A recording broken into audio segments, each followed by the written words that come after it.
Ça, c'est la liste complète des entreprises à dividendes aristocrates américaines que vous trouverez partout.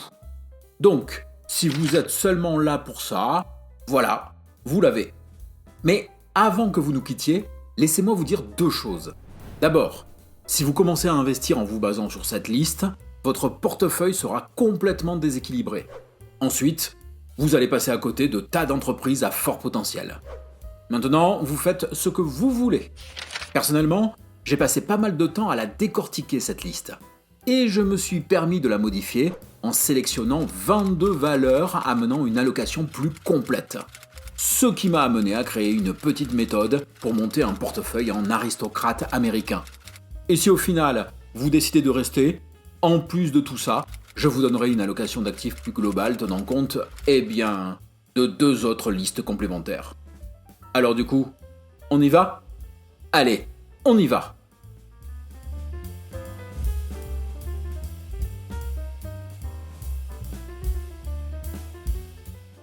Si vous avez suivi les 2 épisodes précédents, vous connaissez désormais la définition des aristocrates du dividende, à savoir une liste qui rassemble toutes les entreprises de l'indice S&P 500 ayant constamment versé et augmenté leurs dividendes en valeur absolue au cours des 25 dernières années.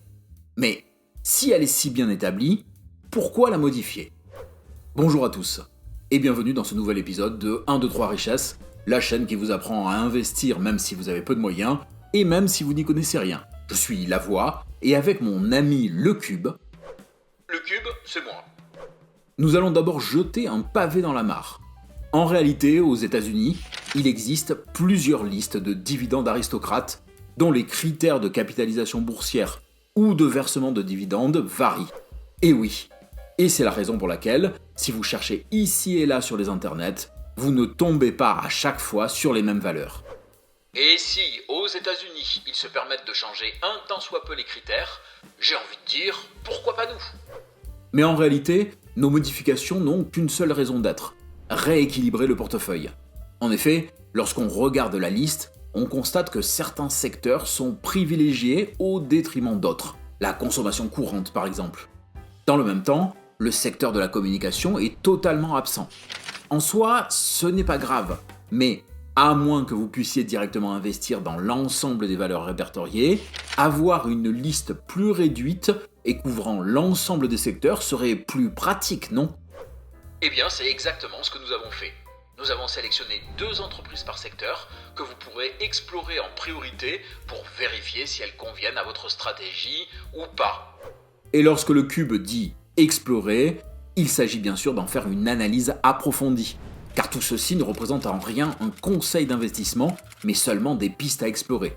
D'ailleurs, n'hésitez pas à nous dire en commentaire si vous auriez fait des choix différents, et pourquoi, bien sûr. Mais avant ça, je vous invite à vous abonner et à activer cloche et notifications pour être prévenu dès la parution d'un nouvel épisode. Merci. Alors, on commence directement par un secteur absent de la liste traditionnelle, celui de la communication.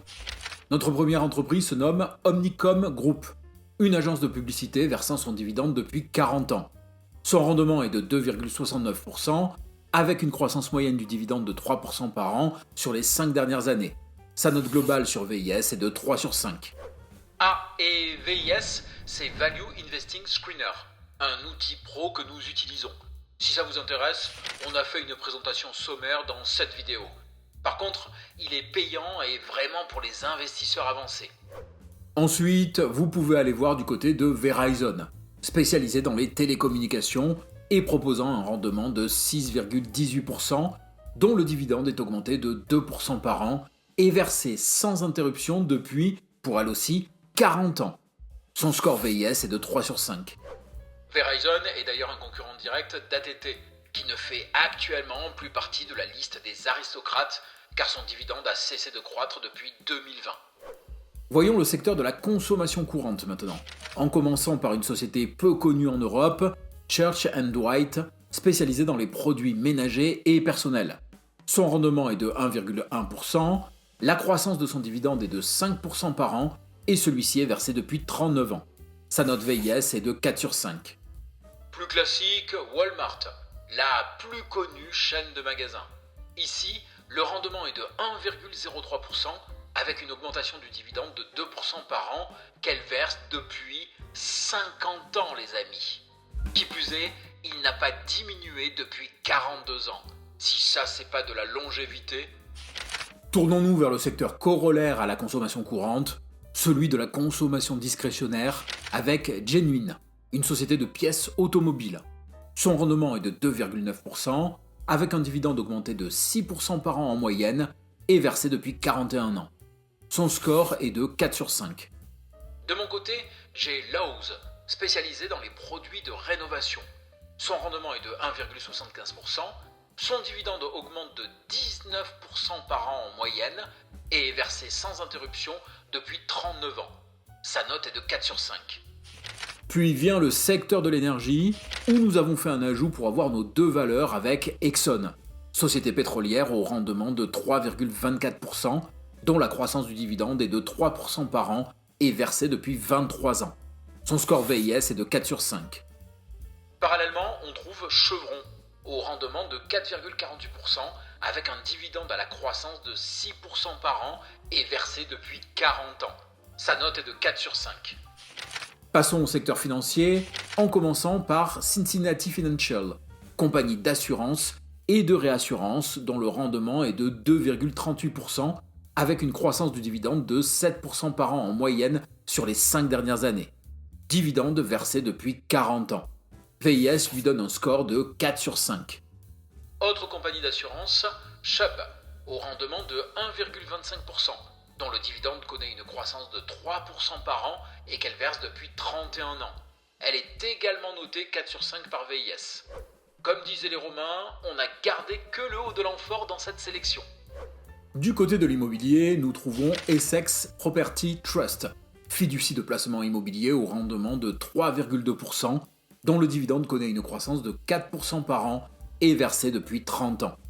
Elle n'a qu'un score de 2 sur 5 sur VIS, du fait, comme de nombreuses immobilières, de son taux d'endettement élevé. Mais que ça ne vous dispense pas de l'analyser quand même. À ses côtés, on trouve la célèbre Realty Income, connue pour son dividende mensuel. Son rendement est de 5,07%, à l'année bien sûr, pas au mois. Son dividende est augmenté depuis 5 ans de 4% par an et est versé depuis 30 ans. Sa note est de 3 sur 5. Dirigeons-nous tranquillement vers le secteur de l'industrie avec Cintas Corporation, une entreprise qui fournit des tenues de travail. Son rendement n'est que de 0,76%, mais son dividende est augmenté de 20% par an en moyenne depuis 5 ans. C'est quelque chose. Ce même dividende est versé depuis 39 ans. La société obtient un score de 5 sur 5 sur VIS. Parallèlement, vous pouvez jeter un œil sur Smith AO ou AO Smith, un fabricant de chauffe-eau et de pompes à chaleur. La société propose un rendement de 1,54% avec une croissance de son dividende de 15% par an et versée depuis 34 ans. Elle est également notée 5 sur 5 par VIS. Enchaînons maintenant avec le grand secteur des matériaux. Ici, je vous propose Linde PLC, qui fournit entre autres des gaz industriels. Le rendement de l'entreprise est de 1,16%, elle augmente son dividende de 9% par an en moyenne et elle le verse depuis 32 ans. Notez qu'elle ne l'a jamais diminué en 31 ans. Elle obtient un score de 4 sur 5. Et ne confondez pas Linde avec Lint, ou alors gare à la crise de foie. Bon, moi j'ai Nucor, une entreprise de sidérurgie avec un rendement de 1,48% au dividende augmenté de 6% par an et versé depuis 40 ans. VIS la note à 5 sur 5. Et puisque tu as parlé de crise de foie, voyons ce que nous propose le secteur de la santé. Alors là, on va faire du classique avec Johnson & Johnson. L'entreprise pharmaceutique a un rendement de 3,04% et son dividende connaît une croissance de 6% par an. Ce dernier est versé depuis 28 ans. Sans surprise, elle obtient 5 sur 5 sur VIS. Mais vous pouvez aussi aller voir du côté de West Pharmaceutical Services qui produit du matériel et fournitures de santé.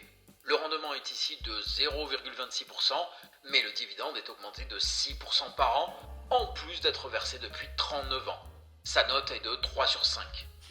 Avant-dernier secteur, celui de la technologie. Et non, il n'y aura pas IBM, mais plutôt Automatic Data Processing, une société qui fournit des solutions de gestion de capital humain basées sur le cloud. Et oui, les gens ne sont que des chiffres dans un nuage. Son rendement est de 2,03%, mais aux dividendes augmentés de 13% par an depuis 5 ans, et versés sans interruption depuis 41 ans. La société est notée 4 sur 5 avec VIS.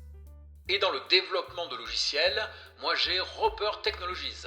Son rendement est de seulement 0,54%, mais connaissant une augmentation du dividende de 11% par an. Ce dividende étant versé depuis 32 ans. Sa note est de 3 sur 5. Dernier secteur, celui des services aux collectivités. Alors, petit aparté, les entreprises de ce secteur ont tendance à être assez endettées. Si vous êtes intéressé par la question, n'hésitez pas à aller jeter un coup d'œil à l'épisode que nous avons consacré au secteur dans notre série Un portefeuille presque parfait.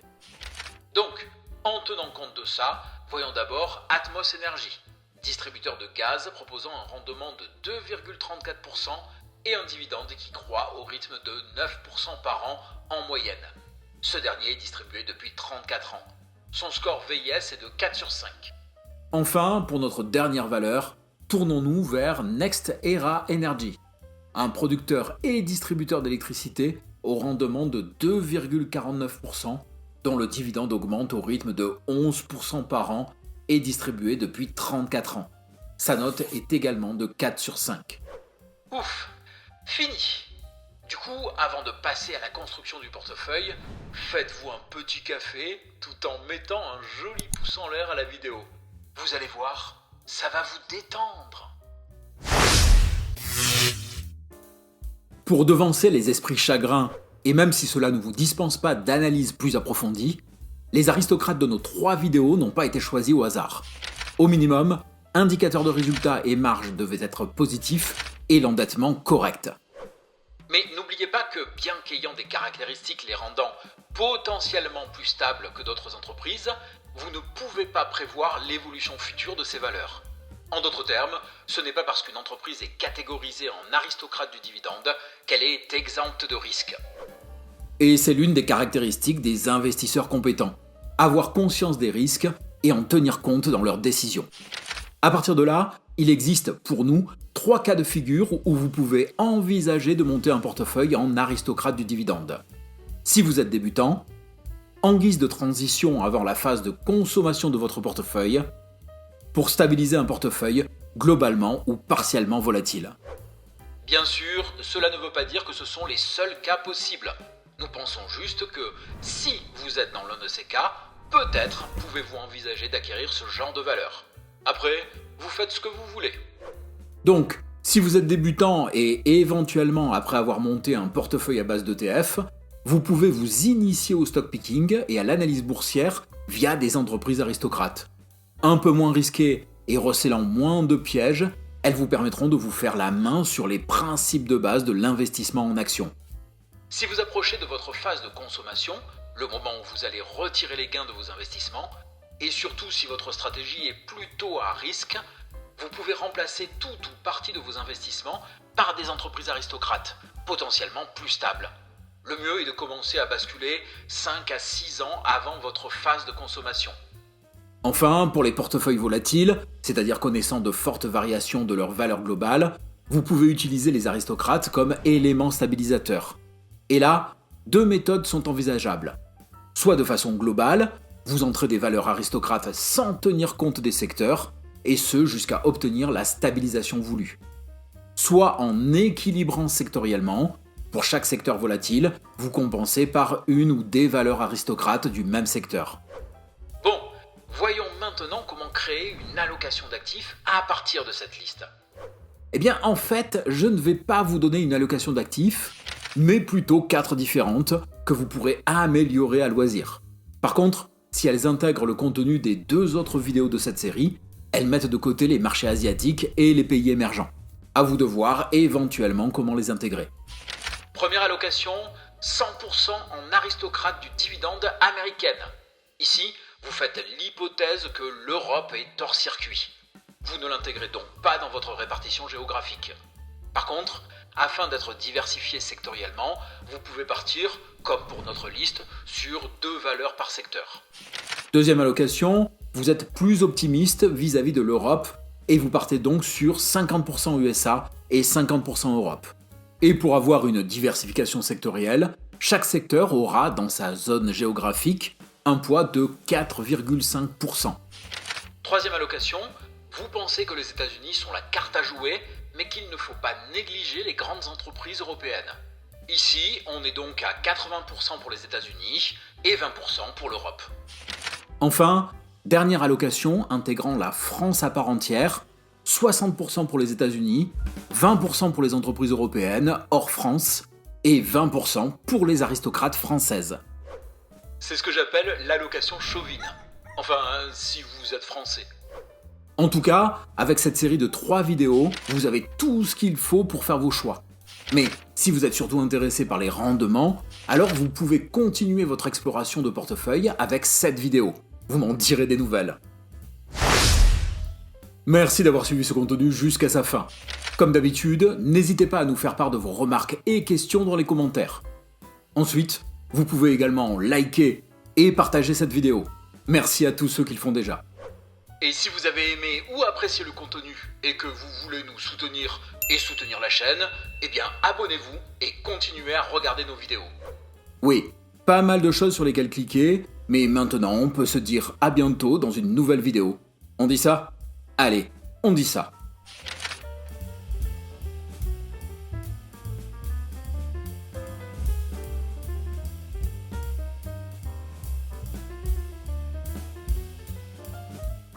Mais bien sûr que si, c'est romain. Non, pas plus que ça casse pas 3 pattes à un centaure. Ah non, ça c'est pas romain, c'est grec. C'est bon, j'abandonne.